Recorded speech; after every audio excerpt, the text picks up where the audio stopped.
you get me in the frame? Is that possible? Do I fit? Hey there. My name is Tess Danielson. I'm a 26-year-old freelance journalist, and this is my blog, Us Adrift. After 3 years of chasing the journalism dream up and down the east coast of the United States, I couldn't seem to find my place in the industry. But I did find inspiration in witnessing the rapid changes happening in so many cities and towns. So I decided to break off and document how communities all across this country change over time. As gentrification and town desertion erode once dominant cultures, I want to capture the people fighting to maintain their neighborhood's identity in areas that seem forgotten by the masses. But before I ask others to share their story, I thought I'd share mine. For what can be considered the pilot piece for this blog, I'd like to introduce you to Land O'Lakes, Florida, my hometown. I enlisted the help of my longtime friend Eric Remetta. Not sure why I talked to you. To help me tell the story of the town that raised and shaped us. A place I've come to nickname Hickbarbia. We got another truck. Yeah. This is Us Adrift and Land O'Lakes.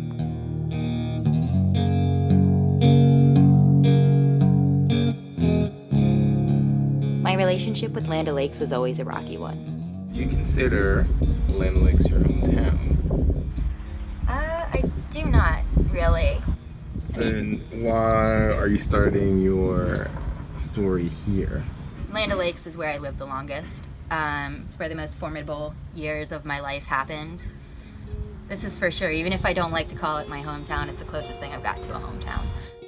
From the time I was conceived, my life has been a rather nomadic one. And to help me navigate that journey, I turned to an expert in the matter, my mother, Jill Kern. My mother always had leadership tendencies and ended up becoming a group leader in La Leche League, a member of the PTA, and ran my Girl Scout troop. Once we made our way to Lando, my mom made her way into politics and sports. Same thing with Pop Warner. Automatically I'm team mom, and arranging who brings snacks what day. And it went from, team mom to merchandising to vice president, to just to president then. As my mom became more involved in the community, so did her kids. My brother Cole and I cycled through a number of activities in our younger years, but by high school, I had found a few things to keep my attention. I cheered for 8 years and swam for nearly 2 years, as well as joining debate club and yearbook staff.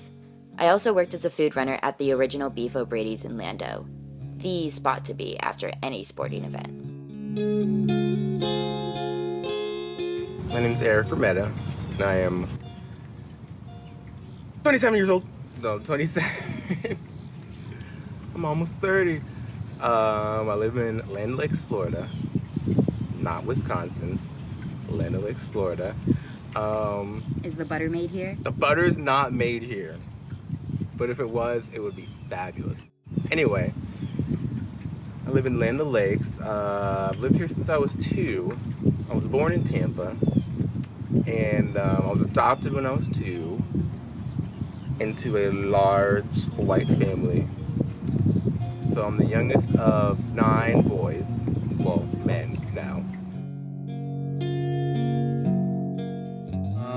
What defines Lando?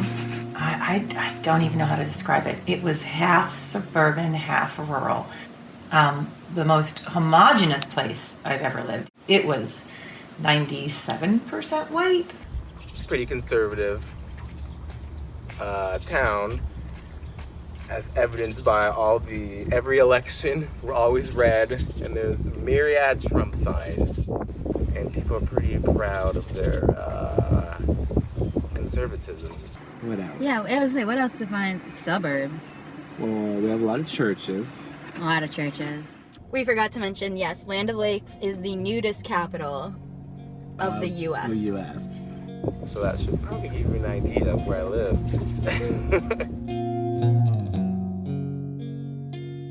Land O'Lakes is a place many assume would be the ideal location to raise a family. What did people do right in the suburbs? They worked to reach out to people on their streets to find community events to do together. It's a good place to raise kids until they get a little more growed. Then then you should take them out of here. There's not enough to do. So I think they do a good job in that sense and making it feel like a safe place to be. I hate the suburbs. Can I just say that? I hate the suburbs. I hated growing up here, I hated living here, and I hate the culture it breeds. Yeah, there were good parts, but all that community fell apart so easily and so quickly that it was kind of laughable that we built it to begin with. Here, everything's supposed to be quiet, and you keep to yourself, and you don't make too much noise or be too distracted. I'll never forget they had that obnoxious fountain at the opening to Plantation Palms. Mm-hmm. And I remember driving out one morning and I saw somebody had just put like dish soap in it, so it was all the bubbles. I remember thinking, it's about time, because this is kind of funny and fun, and it's better than everybody stealing their mom's Xanax and getting together in someone's house, because that's what y'all were doing. There was shady ass going down in there. But people don't think it is, because it's a nice gated community. You're safe, and nothing bad could happen here. Look. People are just as fake as nice as their house looks. Mm-hmm.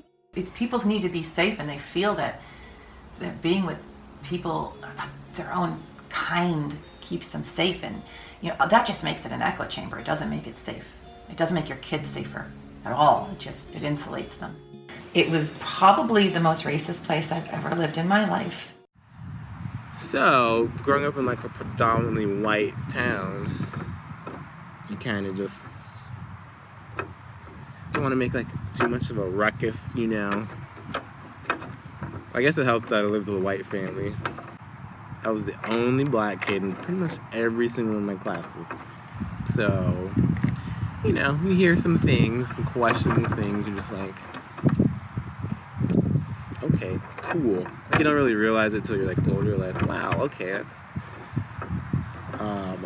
kind of f***ed up. Why do you think racism was a bigger problem for you than homophobia? Pretty much because, you wear your race on your skin, basically, and no one's really gonna know if you're gay or not unless you're, like, overly flamboyant. I'll tell you what, you didn't need to be Black or Hispanic or gay here to feel the full brunt of a community just wrath. If they thought you didn't belong for any reason, they made sure you knew. So, is it possible for suburbia to be redeemed in Lando? Only time will tell, but if you ask my family's opinion. There's such little isolated pockets that development has probably ruined their chance forever of being diverse hubs where people can get to know people of other, not just races, income levels. I don't think that dividing people so that they feel safe because everybody's just like them is wise, because I think you miss out on so much of your community when you do that. And so ends your tour of Land O'Lakes. From here, my journey continues to St. Petersburg, Florida, specifically to the historically segregated South Side and poverty-stricken area of Childs Park. Like most cities, as gentrification revitalizes the landscape once known as Heaven's Waiting Room, there is still a side of St. Pete where the tourists don't wander and the influx of prosperity doesn't touch. But so many are challenging this through community outreach, education, opportunity, and more. The history of our hometowns isn't always pretty, but underneath it all, you can typically find people fighting against the ugliness to help us rise together. Using the triumphs and struggles of those looking to help their area thrive, Us Adrift will profile these people and organizations to create an intimate, honest guide on how to save the identity of your neighborhood, and ultimately, to humanize those who are often only looked at as numbers or burdens. This is a passion project for me, and something I hope you see worth contributing to. I cannot tell these stories without you.